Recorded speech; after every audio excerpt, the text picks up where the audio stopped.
সোনাইয়ে জল প্রকল্পের কাজের সূচনা করে মুখ্যমন্ত্রী হিমন্ত বিশ্ব শর্মার ভূয়সী প্রশংসা করলেন সোনাইয়ের বিধায়ক তথা এআইইউডিএফ নেতা করিমউদ্দিন বড়ভূঁইয়া।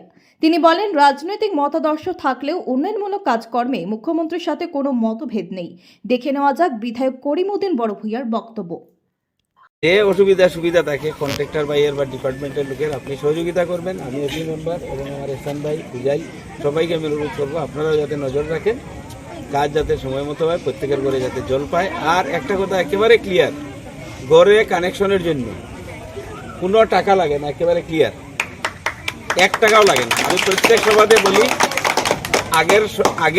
আগে যে একটা কথা ছিল যে কোনো কাজে পার্সেন্টেজ লাগতো, টাকা লাগতো, শোনাই এখন পার্সেন্টেজ মুক্ত, সেখানে কোনো টাকা পয়সার কোনো কথা নেই। বিভাগীয় কর্তৃপক্ষ স্বচ্ছ, মুখ্যমন্ত্রী স্বচ্ছ, একেবারে কাজের ক্ষেত্রে ক্লিয়ার। আমার রাজনৈতিক বৈরিতা থাকতে পারে, আমার বলতে কোনো আপত্তি নেই। কাজকর্মে মুখ্যমন্ত্রীর সঙ্গে কোনো ধরনের আমাদের ডিফারেন্স নাই। রাজনৈতিকভাবে আমাদের ডিফারেন্স থাকতে পারে, সেটা অন্য কথা।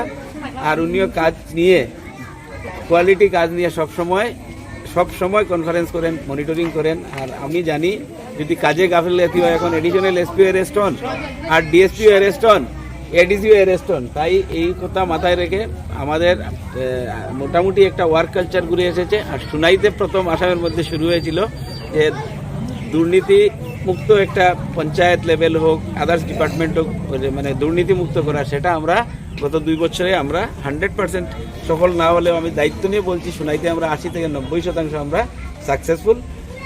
কাজে কর্মে কোনো পার্সেন্টেজের কোনো কথা নেই। আর বাকি সবার সহযোগিতা চাইব। রাস্তার সমস্যা বা আদার্স যেগুলো প্রবলেম আছে ছোটোখাটো এই জিপি, সাঁতরাকান্দি জিপির, আর বর্তমানে যে সাঁতরাকান্দি থেকে ধনরি হয়ে যেটা কাজিরোড পর্যন্ত 12 কোটি টাকার কাজ শুরু হয়েছে, রাস্তার কাজ, কন্ট্রাক্টর কাজ পেয়েছেন। আমি জানি সবাই সহযোগিতা করছেন। নিজের বাড়ির যে রাস্তাটা বড় হবে, তো 5.5 মিটার রাস্তা হবে এখন, এই জন্য সবাই যেভাবে সহযোগিতা করছেন সাঁতরাকান্দি এবং ধনরির সবাইকে আমার ধন্যবাদ।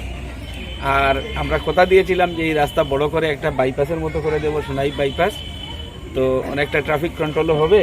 আর বাগপুর সহ মানুষের, বাগপুরে আমরা ব্রিজ হবে, শিলঘাটের ব্রিজ কিছুদিনের মধ্যে আমরা ফাউন্ডেশন দেবো। নেক্সট ইয়ার আমরা বাগপুর সাঁতরাকান্দি ব্রিজে ফাউন্ডেশন দেবো। ডিসি অফিসের কাজও পূর্ণগতিতে স্টার্ট হয়েছে। 4 লেনের কাজ নেরগ্রাম বাগপুরের মধ্যে সোনাবাড়ি ঘাটের ব্রিজ, 4 লেন ব্রিজের কাজ পূর্ণগতিতে চলছে। আজকেই যাব, ডিসিকেও আমি ডেকেছি, আমরা গিয়ে আজকে পরিদর্শন করব কাজগুলো।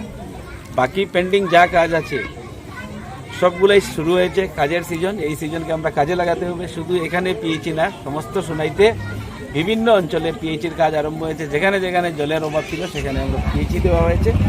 এগুলো যাতে আমরা সবাই মিলে সুন্দরভাবে সরকারি সুবিধাগুলো বুক করতে পারি। অরুণোদয় আমরা দিয়েছি প্রত্যেক গ্রামে, সেগুলো দেখবেন কারা পেয়েছি, আগে কি কোন ক্যাটাগরির লোক আগে অরুণোদয় বুক করেছিল আর এখন কে অরুণোদয় পেয়েছে।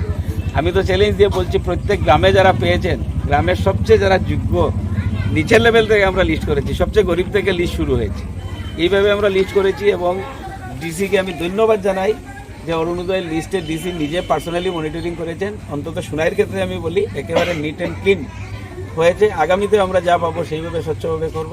পঞ্চায়েত ডিপার্টমেন্টকে আমি বলেছি ইমিডিয়েটলি যেগুলো রাস্তার কাজ ছোটোখাটো যতটুকু সম্ভব হয় এনআরজিএসের কাজ আরম্ভ করার জন্য ডিসিকে আজকে নিয়ে যাব, কিছু কাজ দেখবো। আর আমার বিশ্বাস এই জানুয়ারি, ফেব্রুয়ারি, মার্চ 3টা মাস অন্তত ওয়ার্কিং সিজন, আমরা প্রত্যেকটি বিভাগকে অ্যাক্টিভভাবে কাজ করার সুযোগ করে দেবো। বিভাগেও কাজ করবে এই আশা রেখে পিএইচি ডিপার্টমেন্টকে ধন্যবাদ জানাই।